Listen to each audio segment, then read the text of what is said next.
với nãy hiền in train cái chuột đó chứ industry lama industrial growth center lama kakal do na với nãy na thọc ni mình na thọc panga le sa pa ni ten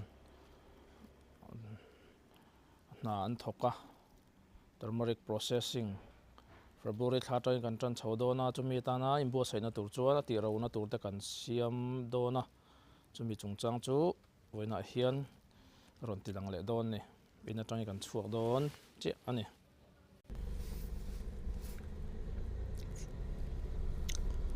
ina tang kan chuaka voina hian industry lama industrial growth center Luangmual sakorti chun lama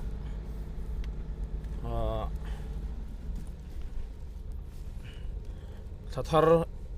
voin hi January ni som ni le pakhata ni ya sang ni som ni paru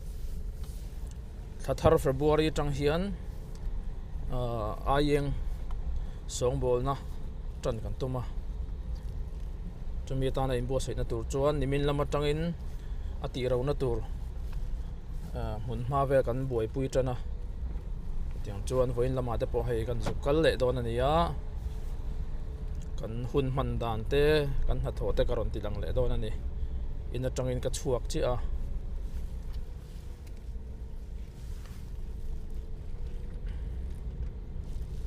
lai mun hi chu video masalama te po karon ti lan to kha kan omna campus ani ya eta tang hian kan video hi chu heta tang hian a in tran deuh zel don ani deuh ber mai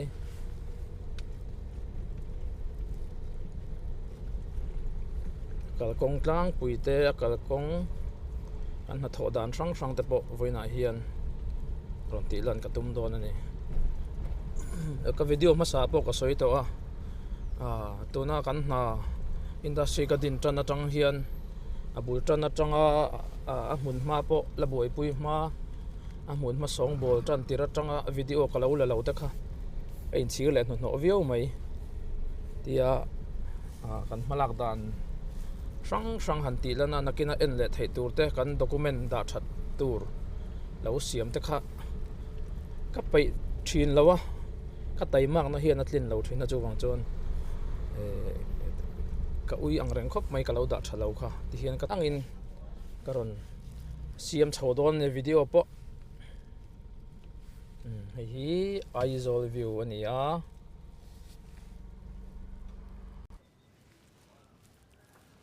hi kan omna Ripans campus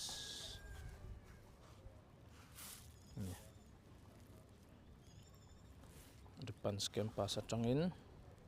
aizol khopui kan thlir do ni phot maya masa ino yan so lamso kulikon ngai zel phei khania chung lamso chuan a hnuai hi RG stadium kan ti mual pui khania ti chuan khi lampang tlang chhopong kilai vel te aizo khopui pang perlam ani ti chuan helaya ango om trau hi lamwal thang sam rifle un ma vel te khania hian aizo khopui helam pang per hi alang chiang khop mai heta tang hian zan lama chu na moi em mai ni ti chuan khu lampang an huai lampang khu Falkland kan ti khani Falkland ania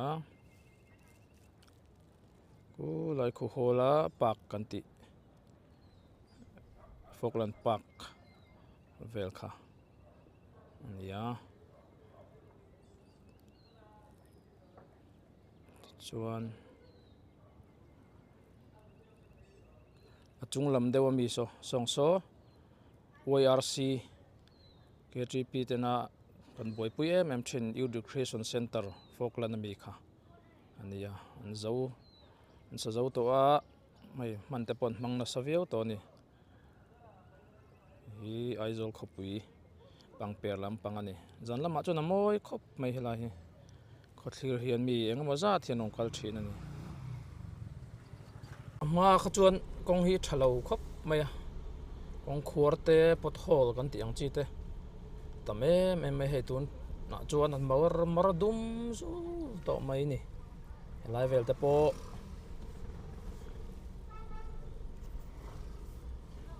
kong khopui chung kong sarkar in siam na sa a helam pang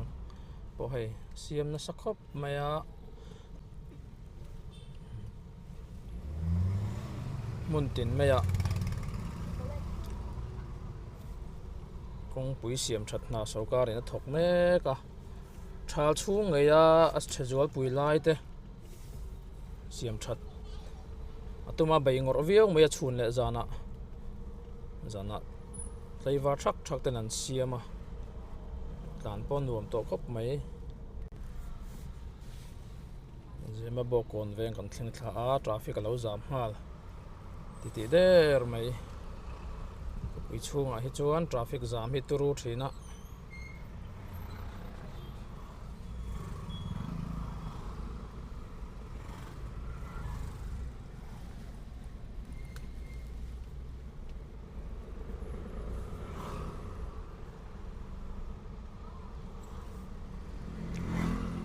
mà bộ kan soi thin ang khan kong sira motor ding te park te a lem lo hi chuan kong pui hi gym chelem lo ni Mizoram kong tlangram kong anga hi chuan tlan nuam tok pa ngai tak zau nuam ve pa ngai tak hi ni renga amai ro chu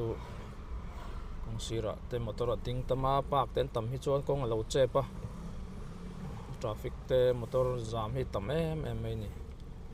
tiang chu kan nia parking te kan duwa parking fee atanga revenue lak te kan du ve box sia chu wang chuan zau lai kha parking an jong lo thei lo ni ber mai hi chu kan kan chan tur kan to tur chu ni ve thau mai lai hi thai zorna thuam pui thai zorna mun khan nia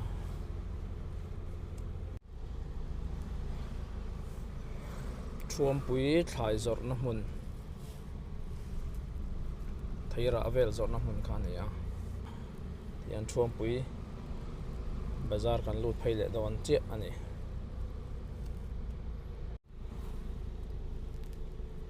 i lai khi sky walk kan ti kha ania Hazel Peak Restaurant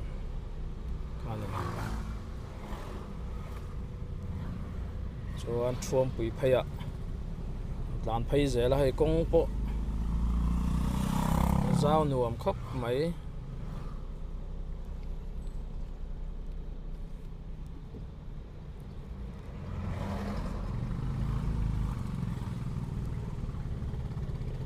ti hian du na hmuna no parking a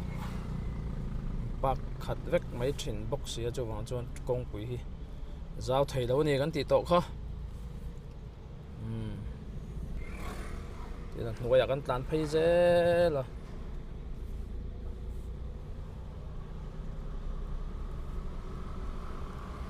Vena hian Industrial Growth Center Luangmual sakortui chhun thlang sarkar in industry hmun asiama khan industry kan din vea food processing center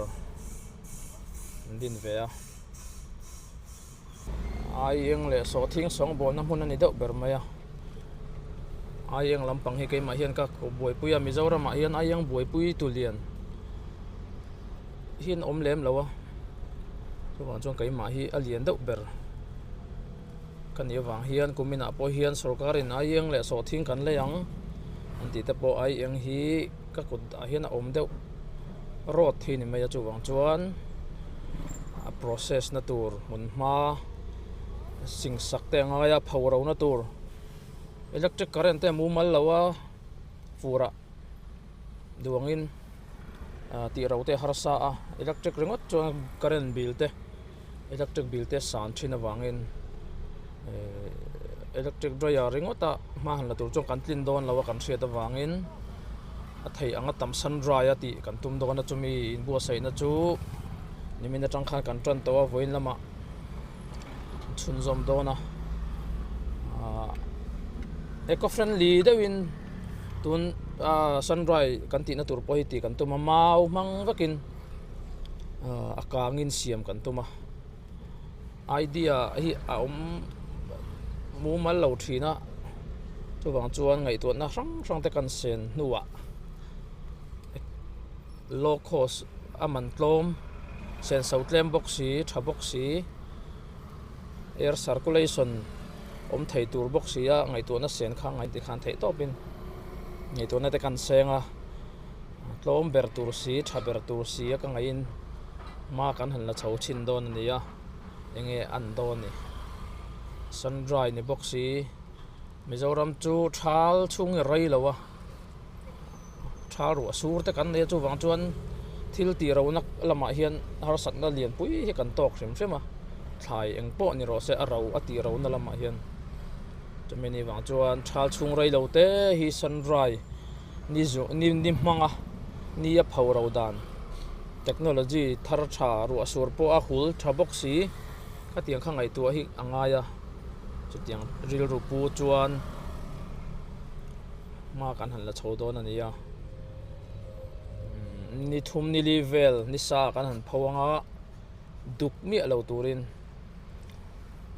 ayang hi sensitive khopa aduk ma maya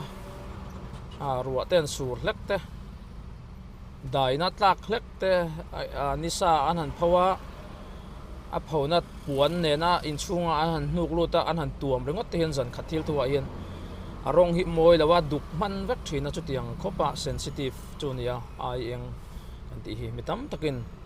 an tha thiam lawa amai ro chu aduk ma ni ayang hi mo aduk ma lu tuka arong amoi lo ma ma chu wang chuan song bol dan ati ro dan te bo hi thiam anga ya uluk takati ngai ni so thing nian hin ai nang lo ti hian bong kon thleng phaya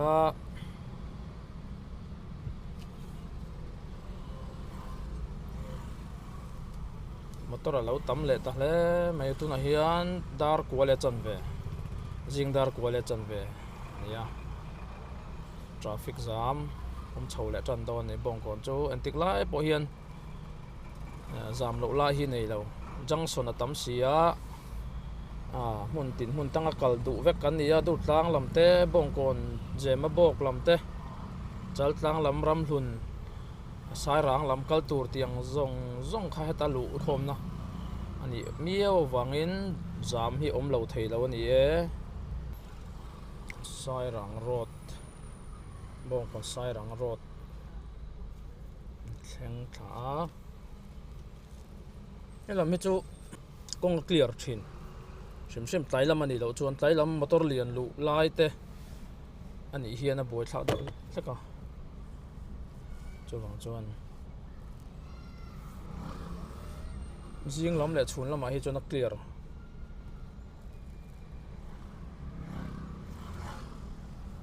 kong pui po zau tha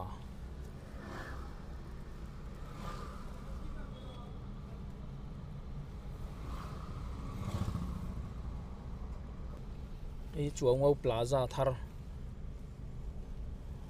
shopping mall tur an yang chu mo plaza thar la lu lo ani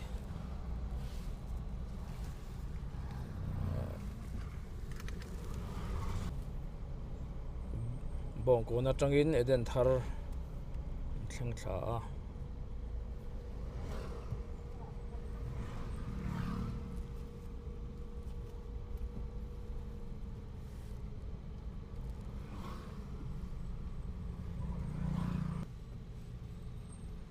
la hian Yamaha showroom thar hi om do ni om tak ani hei Yamaha showroom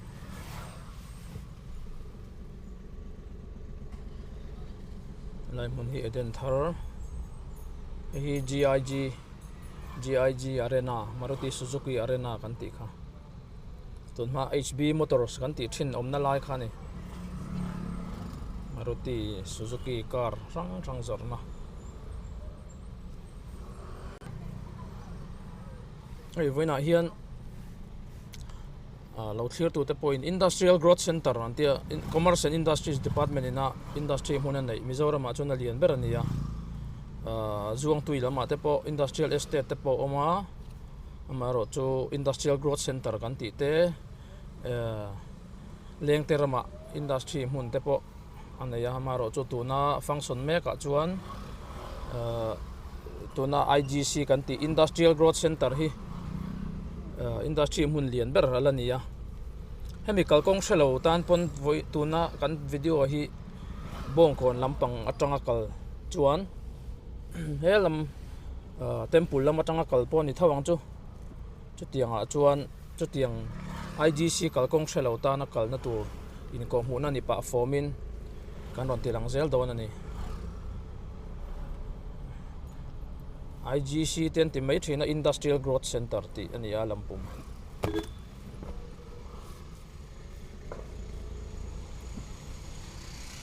Luangmual tia khulai chang urkon vai bakon chang urkon atangin Luangmual chu intrana noilama zo nuam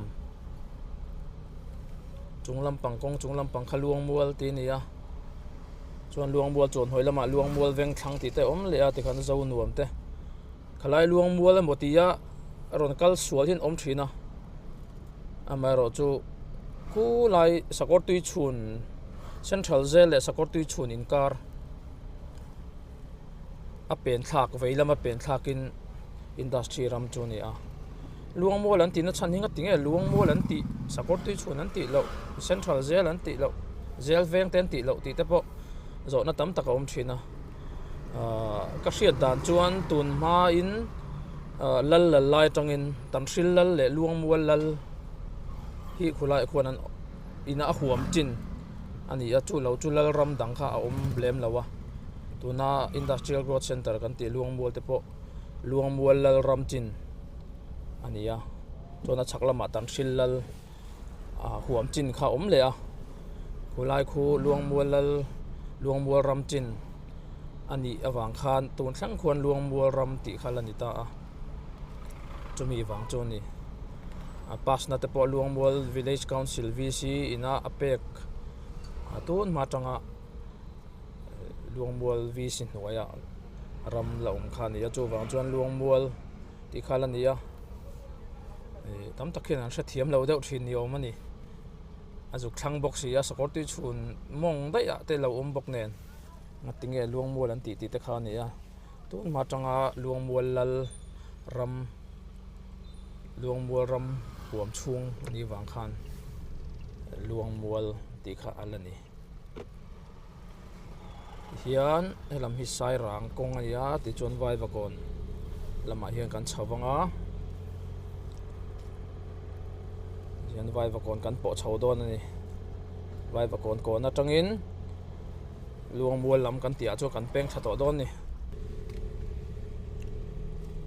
helai vai vakon le company peng in car kong po he an lo siam vek to a tan nuam dap khop mai kan zar thai to a kong khuar ti vel le tan se om kong zim lu tuk kha om talawin ti hian helai kong po nuam takin tlan thai to ni vai vakon junction po hi boi thak deuh mai nia temple lama kal du temple la tanga ron chuk kun thar lam atanga kal thadu ron chau du ku lam Luangmual chol hmun lam panga tanga ron chau du chuk du ti vel lai le kanan lam chon pui lam 7 day tlang lam atanga ron chuk du chau du ti vel junction om na lai khan ya vai vakon po hi traffic jam tam na lai traffic lun na lai berpol ani bong kon nen hian hun thar peng kan thleng chawa hi lam chak lam pangkhi chan marwes chhona khan ya asoita kan khan IGC industrial growth center Luangmual kal tum te tan pon chan mari tang pon hetia chuk thla ka vai vakon pan mai tur ania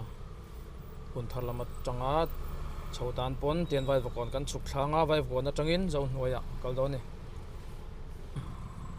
vai vakon thleng thla dona so lampanga temple square thanglama MZU road khani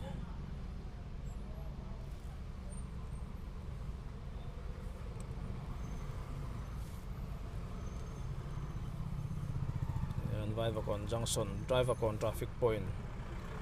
thang thadona ras khop mai tukun dar kwale mini somnga jingdar kwale mini somnga office kal du le tumten chuk chau in pel zuta traffic jam siam hai kal me kani vai vakon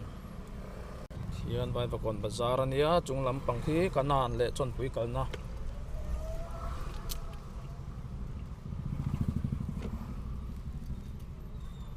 yan thanglama kan kalanga changur kon Luangmual road a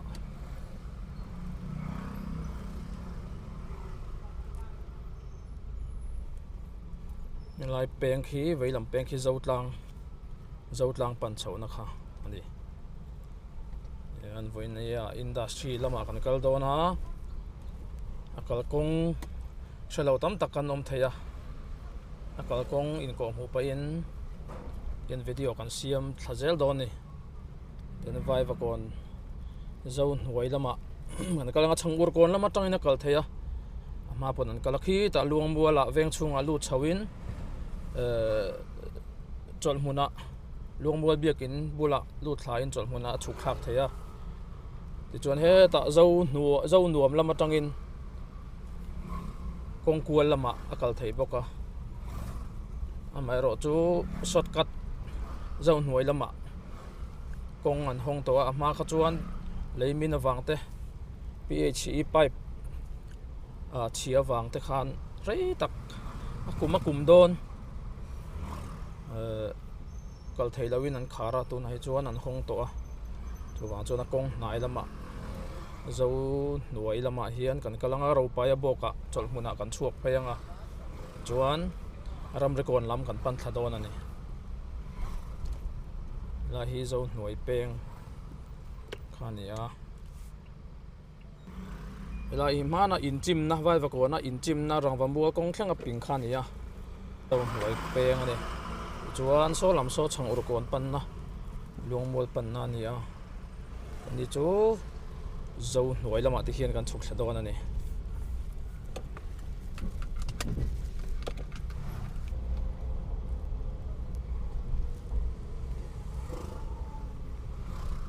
lai hi mana in chim building chim khania lai hi chim thlawak khani zone huai lama kan kal tha zela ro pa ya boka kan chuak phei don ani zone huai kong po hi alun khop maya city bus chin kalan phal lawa kong hi zim deuh hlek awangin MZU bus te po kalan phal lawin ka hria motor te LMV kan tiang chi chau kha kalan phala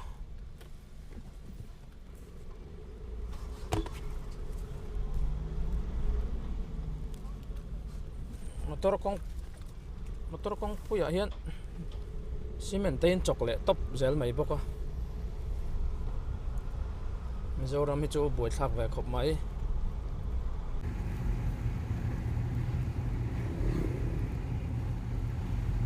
lampang khi Luangmual ani tuna hian Luangmual chuan hnuaya zo hnuai lama kan kala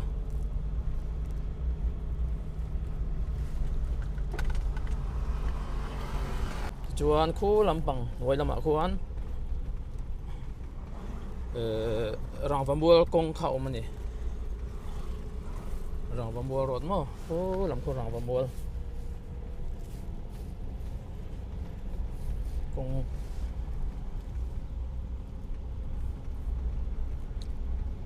so lama son chol hmun ro pa ya bok om boka chung lam khi chu Luangmual veng chung kha ani helai fura chuan a hlo om leimin hi tam thin kopa lei hi min deuh reng mai ni fura hi chuan lei hi tui na hi tam khopa helai thavel hi tui na tam awang hian lei te pom min ani mai thei lấy min kong ron no te kong no chia lo lấy min thì te hi tam em maya helaya inan sakna te po hi ama a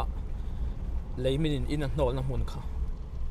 ani ti hian san non le a em chen nge dai do ni shet lo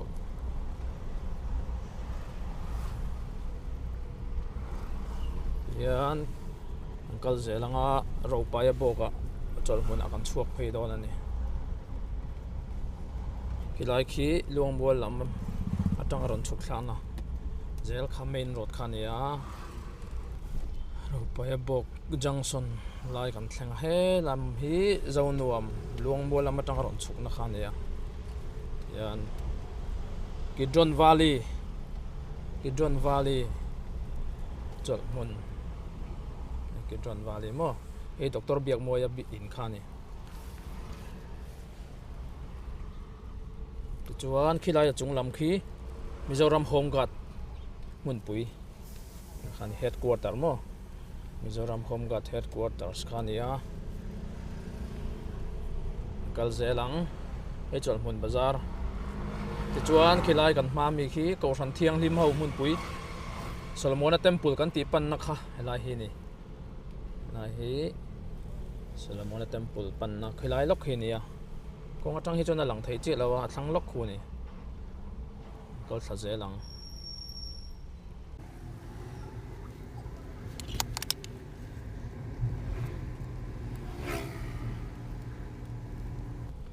ye la khi Solomona temple chu lo lang kul mai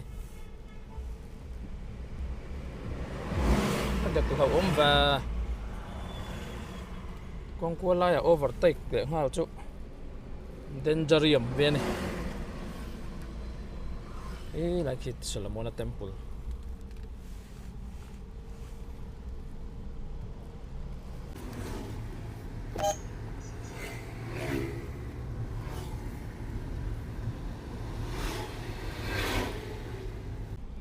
với nãy hiền IGC à cần câu đồn cần tị kha industry muna cho mình có công sẽ lâu tan có công in có muốn anh đi performance hay video cần xem pa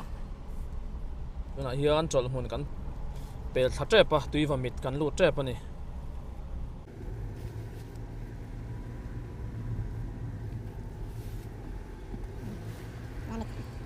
mít trên hi tùy vào mít tuy và mít cắn lụt đón thì anh tuy và mít veng xuống anh lụt anh đi tuy và mít thì in là tắm vắc lâu à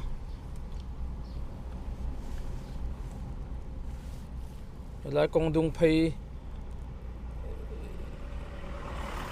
lệ khu lại P&E office lệ quarters lên thả ram đi còn thả lệ hết tại MZU road Lampang công dung dây hi ni deuh mấy in ka ria veng hlom le veng dar zau lai deuh tak hi chu a om lem lo mishing pon tam lo a local council tu na hian local council chu an nei a member pathum nge moni an omin ka ria chu tiang vel chu ni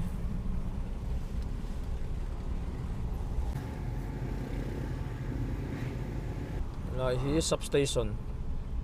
Power and Electricity Department of substation khania oh lai lo por rui khu food FCI Food Corporation of India go down ramrikon khani hian ramrikon kan pan tha zela thil hi eng po hi ti lo lampang le kal ngai lo na te ton ngai lo lampang hi chu hriat lo thei khop me chu meni wang chuan kan tam tak tan chuan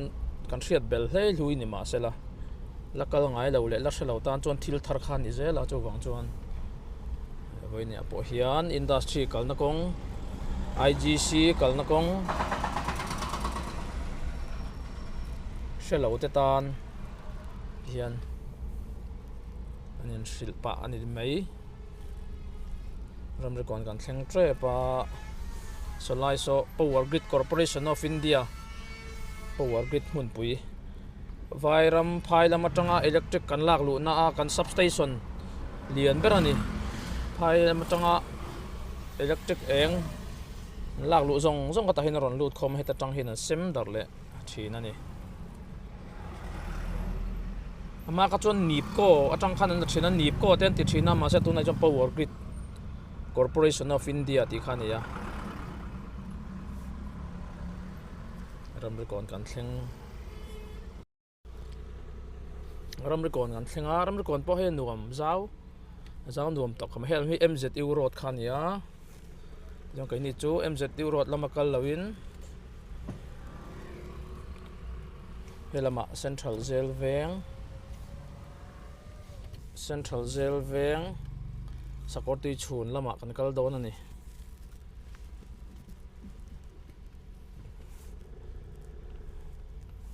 veilam kan nung che veilam kha tamsil le MZU lam pangkal na ya hian sakoti chhun rota Central Zel rota kan phei do na ni helam kong hin la siam velawa akhu em mai ni hian thop khat lai phei kha chon lai phei cho kal ngai na lo khop khan ya khotlang in hatlang te nan han bei le ngot thina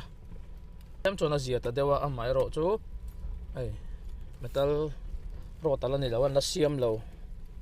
kilam pangkhi Central Zel veng an hi a pan chho na so ta Central Zel chu oma peng chawa ti hian kal zelanga industry kong ala ni zel o industry kong IGC kong khala ni zel ani i frang bana resort thin khan ya ma sa tu na chon mang tok lawa kong hi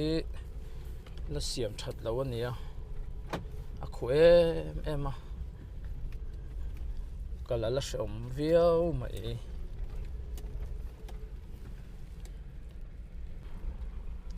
kilai kan ma khi Central Zel veng Central Zel peng kan ti khani lam chung lama hian quarters lampang om na peng akal theya a hel kual pap theya chon khilai a chung ding lampang a pokhian Central Zel om na chu ni a heta tang hin a hnai zo ka chuan kai ni ro chu sakoti chhun ro ta kan phei zelang industry lama kal tum kan ni wangin office kal ngai le engemaw chhuah ngai in chei box ya kal na tan chuan a khudeuh chu ni helai hi chu kong hi an che em mai khopa hi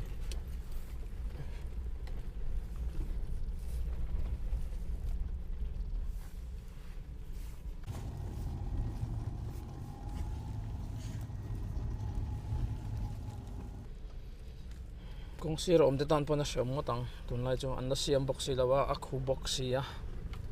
po em motor te himo motor tripper ti ta hi tam em mai ni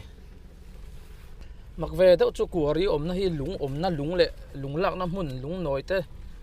stone dust te pon yang lung hmun anei tu te po lung la tu te khan nia chu ti ro chon kuari kong hi a che em reng mai ni siam tang ai hin ti lem thei lawa an man ni tan po hian kal nuam deuh lak ta chon han siam se zia turi na kuari kong hi chu thatak hi wang ani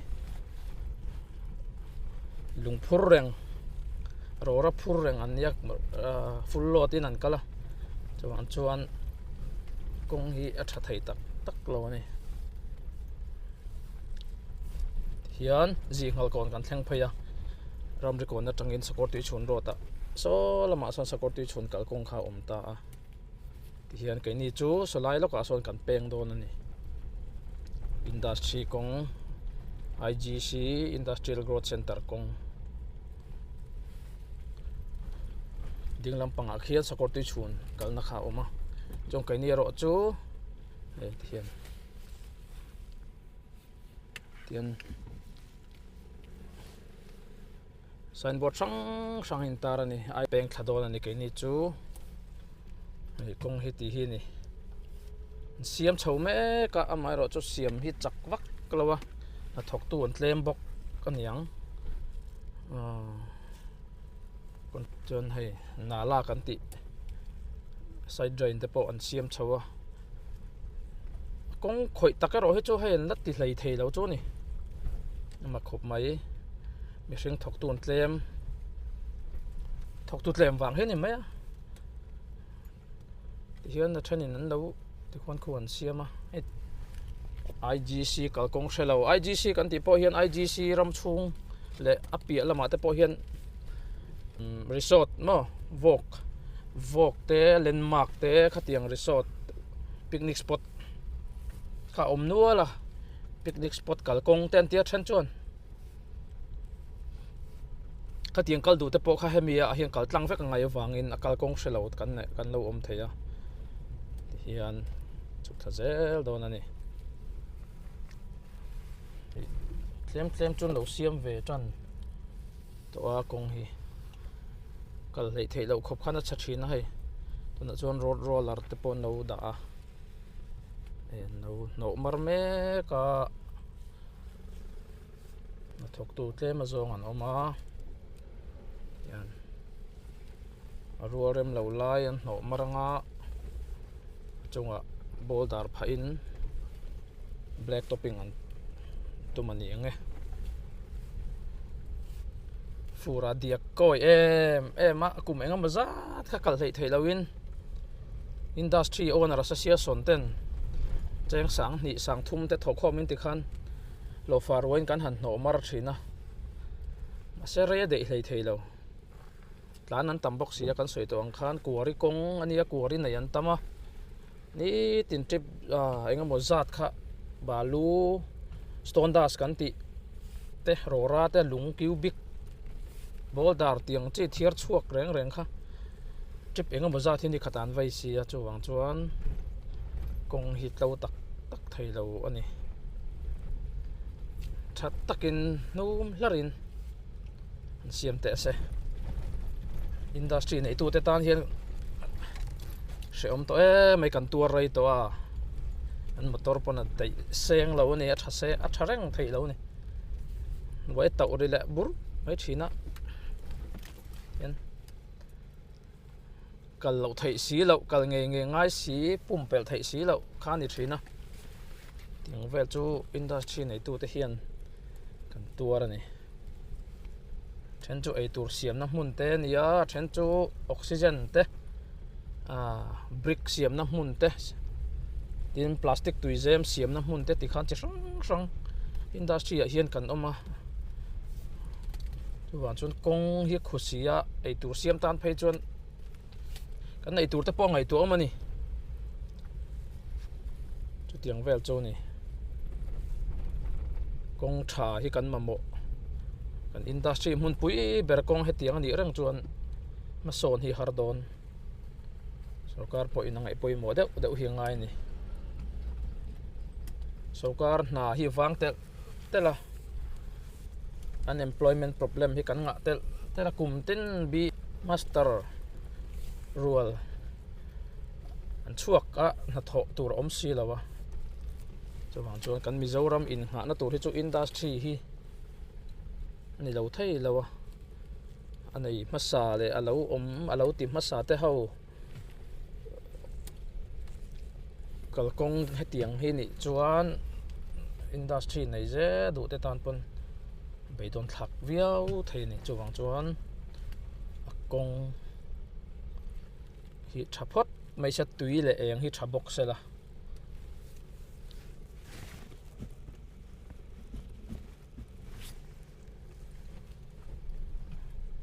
industry a phei chuan tui le eng le kong a that thi chuan ana thok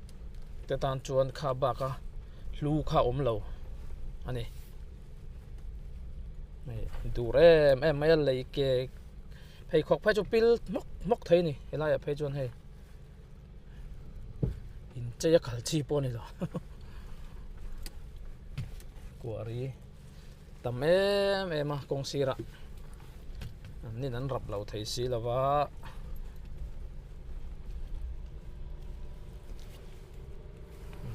là mà bên này của ri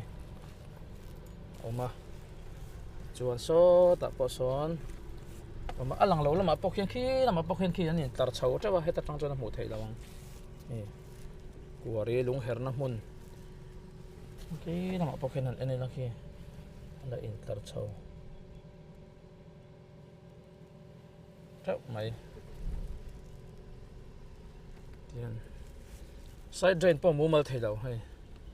siam ve thin ma se an rap zo le ve ka tian tui luan ngai na hrelowa kong a luang lo thei si lawa chang ve khani e lo her mu mai ni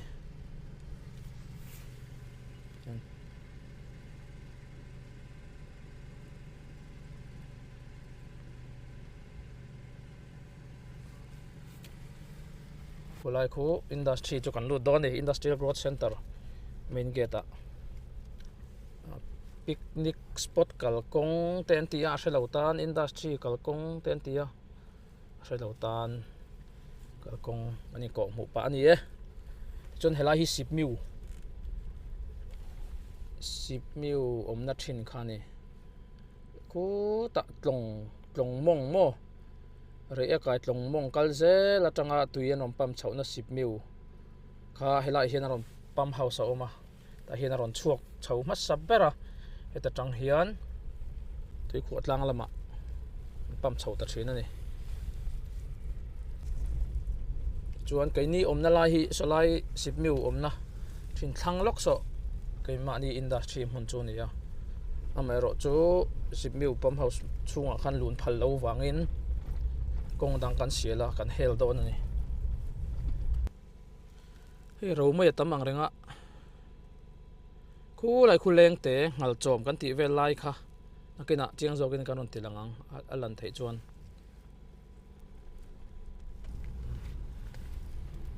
a zong kan tilang thei lo ni kong a thui sia ti chuan na hian peng thuam ma lo ta ai vok resort te athanga khuan zo nun pa resort ti te oma chun takal tur tan chuan helam ding lama hian kan peng don ni heta tang hian mo ten ding lama kan peng ze langa khu ta an chu thanga lo in ziak mai zel don ani chon helama hian ke ni chu kan pheyang landmark ti te po hei helama ding lama hian pen angai ro tiang chi te mo tui zem siam tiang chi ka zo pak brick ti te po helama vek hian kalangai ni landmark chuan ke ni chu helama hian kan kal don apia lokso kan industry mun chu ni to ni thleng trap zo carbon ti lam pang khamo level hi ni ka siang chuan khilai khi e mani industry mun chu ni ta ni khi thleng trap voina hian ai eng ti ro na mun tur siam kan tuma sunrai ni manga phoro na tur chumi siam tur chuan tu nai nan thok me ka kan enang so no bung to chen chu ta son helai mun zo la hian ai eng phoro na tur hi kan siam don ani khat tatin helai hian ai eng phoro na tur kan siam anga tam thayang ber kun na thok tu te thar chu ai eng song bol kan tum don ani chongki lai hi song bol na mun kan siam khani ta voin hi ani ni na helai ai eng kan phoro na tur kan siam ni na ani ya he na no thok le mup to a lai hmuna hian ai eng phoro na tur ami khat thlat thian siam kan tuma engzat nge lengang ka hrelawa helai kan hmun hma IGC kan hmun hma hi khua hi lum khop mai ani hi sak khop mai a phai ve rewa chuwang chon a boruak hi lum em mai a kho chunga tanga hnai te ni si hi a hmun juk thlan hi chon a boruak hi phai boruak ka hmun hma hi alume me mai thala ni puya phei chuan ayang phoro na thatak ani dona helai zau lai taka hian thai anga tam ayang phoro kan tum don ani ti chong khi lai khi kan song bol na hmun tur chu nia khi lai tang khian asil te achum te slice te kan tianga ti chuan electric mangin helai thing omna a hian he ta hian khatiang a phoro tur kha monorail an ti mai a hei current manga ei po thlakna ang khan phot kan pot thazung zung anga ti khan helai hian phawanga aro sa te po chumi mang tho chon ta khian kan pot chho lenga ta khian a herna te a pekna te process na hmun tak tak kha an siam don ani jina kan soi tawng khan industrial growth center kan luta hetan kan kal zela chun so lama son vakiria puan thui na hmun kha a oma heta tang hian la hladeu hleka chuna kal zela khu ta kualanga o lama khona kual thanga te chon he ta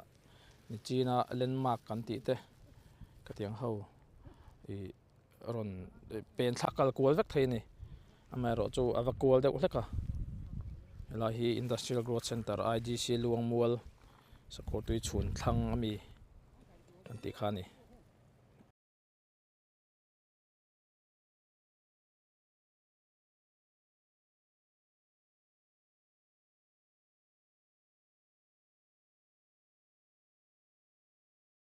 helam po he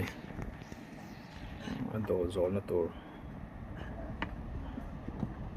siam do na ni kum lama khan helai hi chung zol to he mero chu fur lo nia lei a hnoi lei kha lo nget dawa ta niam vak me te hian he khit chat ter tura kan khol dan ho te po atlu lek leka ti chuan kan hnuk sona JCB in kan hei na tho thei dawin a oma amero chu kumin thal chungin helama hian nget cher chorin ti hian ato na tur an sia manga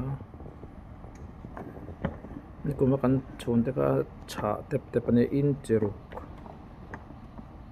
velbora cha in an chhunga au tak khop maya kumina ei chuna che to lo tura ai ni au tak rem khopang he po hi mi chung zola hian ai eng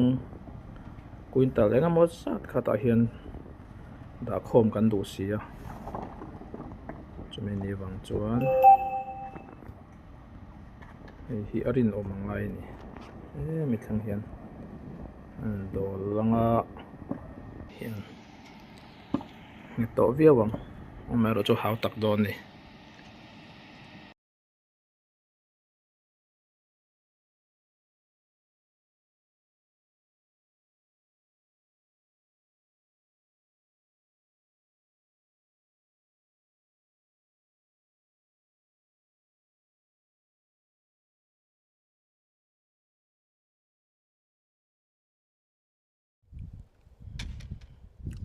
like hi kan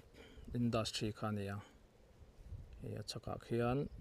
processing house kha oma ma wina hlia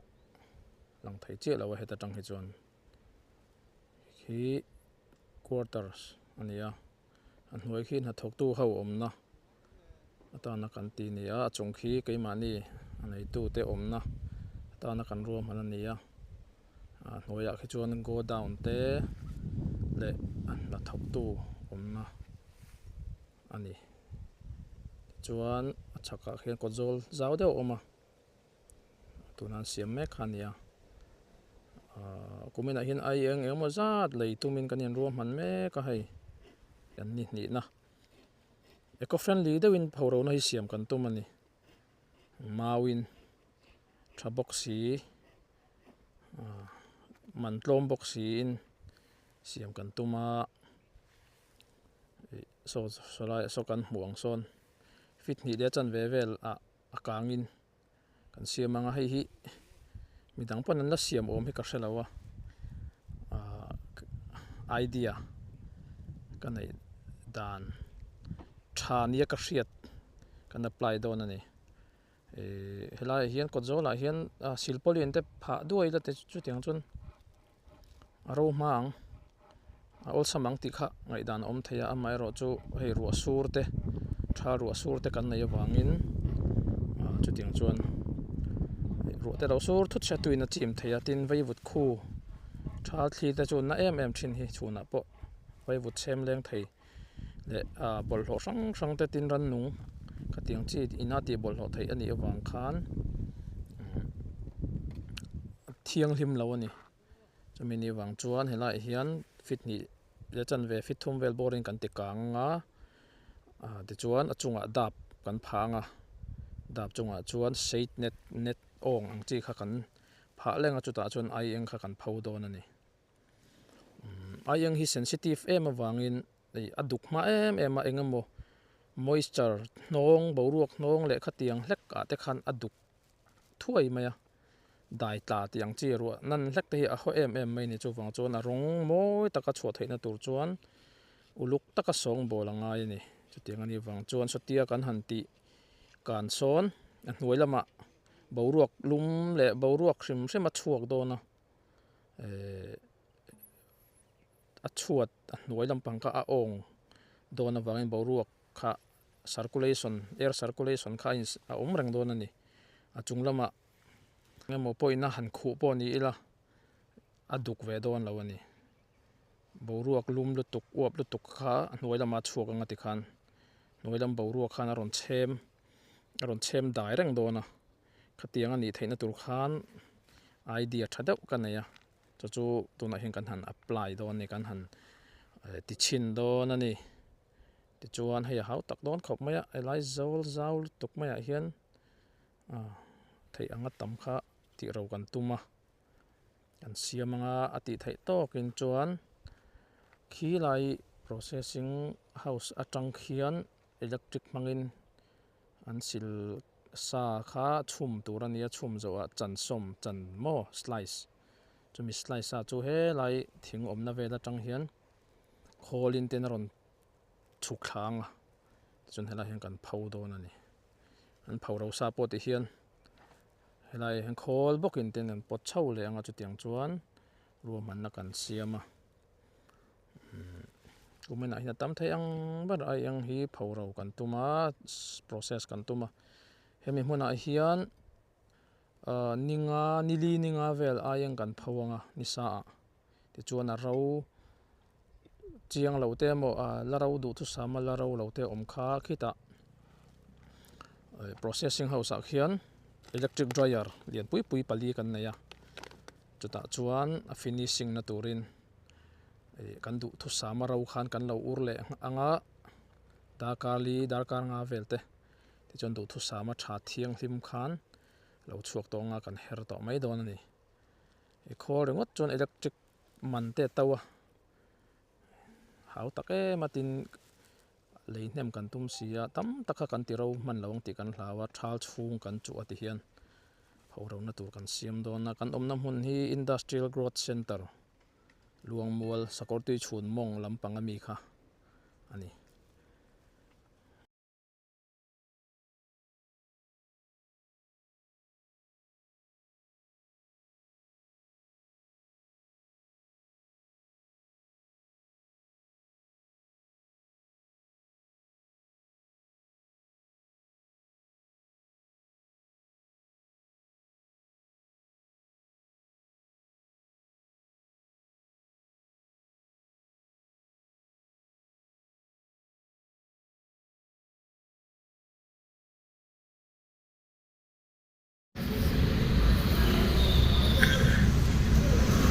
lampang ani to a ho lampang hi ka lang ngai vak lo traffic jam le ti velte tamthin em awang hian ho lampang tak hi chu video hi ka lang ngai vak lo zon lampang bo ruak tang pui zor zor hi kan lang e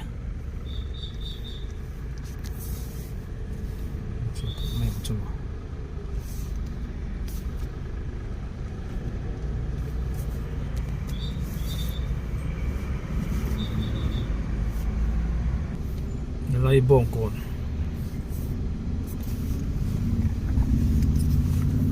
ani a zinga tanga zam kha ai tuna te po voin tuna hian darnga le minute som ni ania lai darnga le minute som ni zam reng mai ni ti hian ni le ngina zama zam lo lai hi nei vak lo zan lam ai zol khopui chung ukhat deuh te po kan om ve thei tho mai bong kona kan tlan phei me ka zema bok lam panin kalani Geomart ta hian thil ka lei to TV te washing machine te tlom khop maya man hla ka ti khop mai Geomart ta thil lei company tha plan tha tho nia aman tlomin Reliance company nan zuara chuan aman tlom em mai ni discount tha box si kon traffic point on thleng tre pa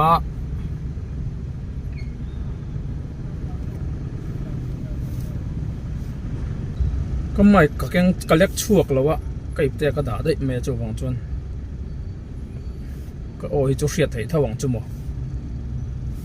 zan lampang ai zol khapui chung mukhat mungai vak lo te pa hanom mai thei chu wang chuan voina industry lama IGC lama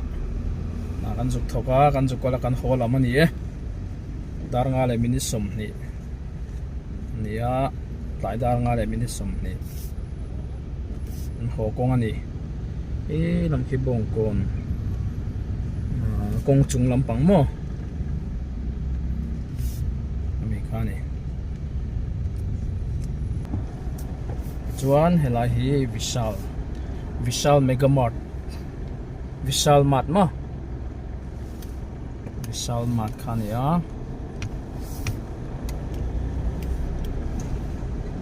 tak lang ban ma khuan Hyundai showroom Hyundai motor showroom mo motor i10 i20 venue kan tiang chi au zarna ni bong kana hian dor lian deuh tam khop mai a begin in sak da bungrua rot cement chi sang thing zai te mo kha tiang chi kha bong ko na hian atam em mai ni in sa tu tan chuan floor tile kan tiang chi tiles lam te mo granite ti te kim ber mai hilai hi bong kon hi sum don na mun lian takani in sa tu te tan chuan helam panga hian tu than tu ra tama re chi sang te po zo tu ra tam dor pakhatami kan du che lo pona pia lo ka adanga lo zela ti khan an lo nei lo pala ni pon undanga dor kha ze la pan the bong kon hi sum don na mun lian tak ani yan thuam pui thlang phei do na ever home in sak bung ro mo in chung bung ro ti la sofa zorna ang sofa changkang zorna hi Aether electric scooter ang ti zorna khani Aether showroom an tiang chu chuan chaklama hian Zothan Auto Works ai pick up lampang an ni hi pick up LPK nge ni tipper kan tiang chi te pon yang tata tiếng giọt na anh à chuông bùi am tan phay dễ là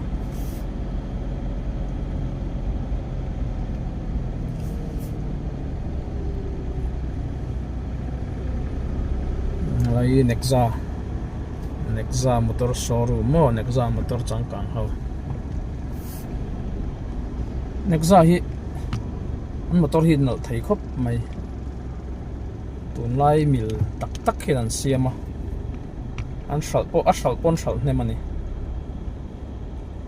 interior te looks te moya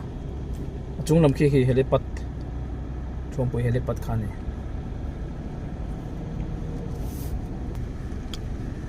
lai veilama phei hi zuang tui rot ani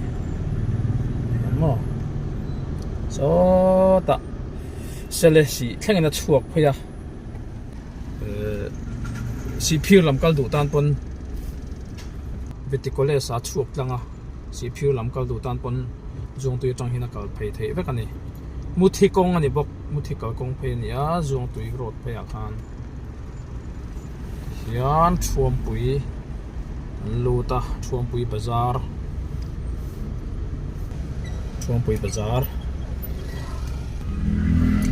thei hin zuarna sakapa helai chuampui phei vela hian sel thum te la khui thei bal hla engkim thei cha sang hang grape te mo amana hi atau uchuak lo veng dang a hian kakal fawa an thei zor ang chi te hetiang po hi kazot fawa lai chuampui hi ala tlom deuh berzalin ka hria ka hmu china ka hre sual pawni mai theia maro chu keimana ka hriat ve china chuan lai chuampui thlai thei ra zorna thei cha sang zor hi atlom tlang pui ani zuar chhong te pawni ve thawa a mai ro chu tam hrim a chuan elam ding lam hi Falkland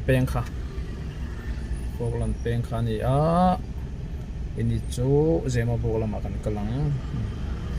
Falkland peng zema boglama kan kal to ni JB Post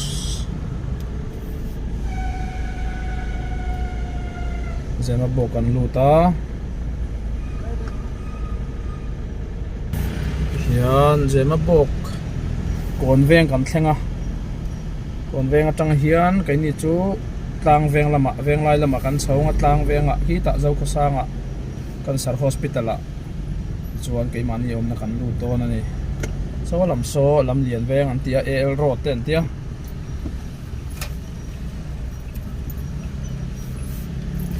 ai zo chulung lei road tin na mai nia so lama tang pona kal the ma se helai nai zo ka wangin yan chudon ni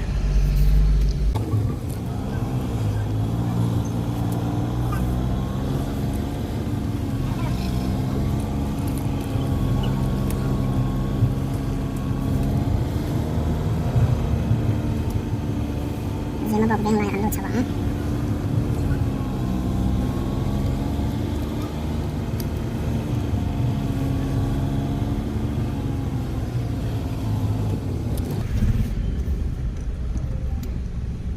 zema bok veng lai po hi chome zuar nen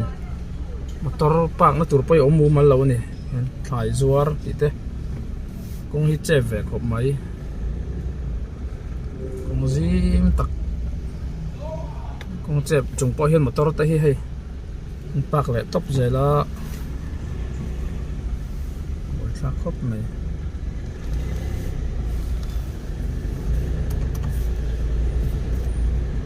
hi community hall thar tur helai biakin mo zema bok biakin hei community hall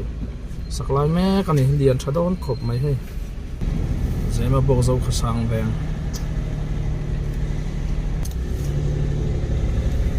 hian kan sar hospital lam kan pan chawang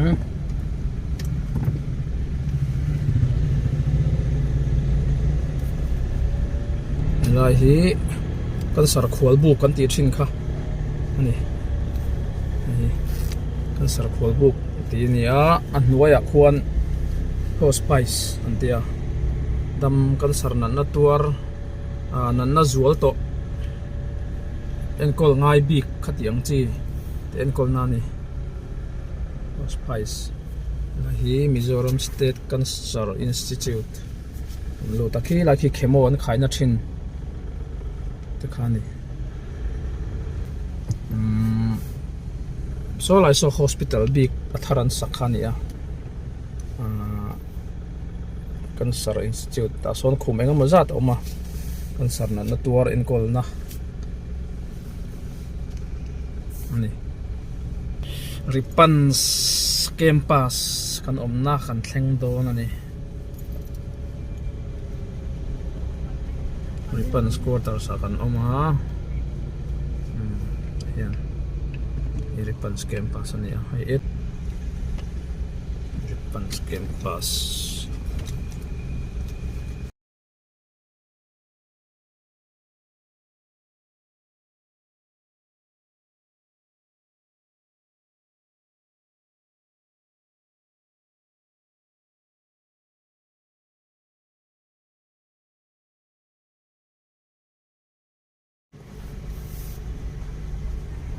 campus kan lut le to a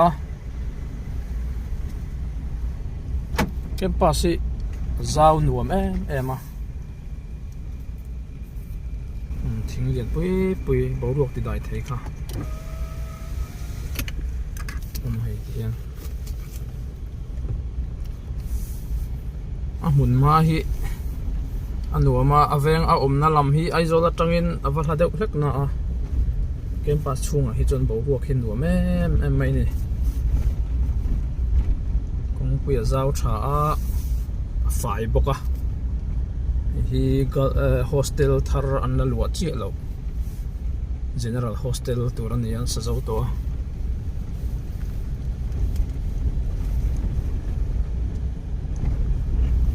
chuan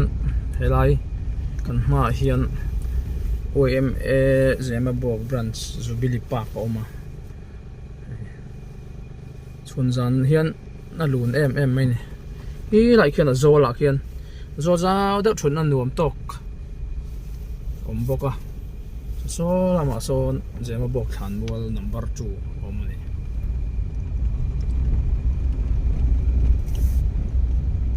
hi auditorium hall lian tok mai oma hnuaiah hian indoor stadium a awm bawk a campus khi nursing block ani nursing department mo kan quarters kan lu don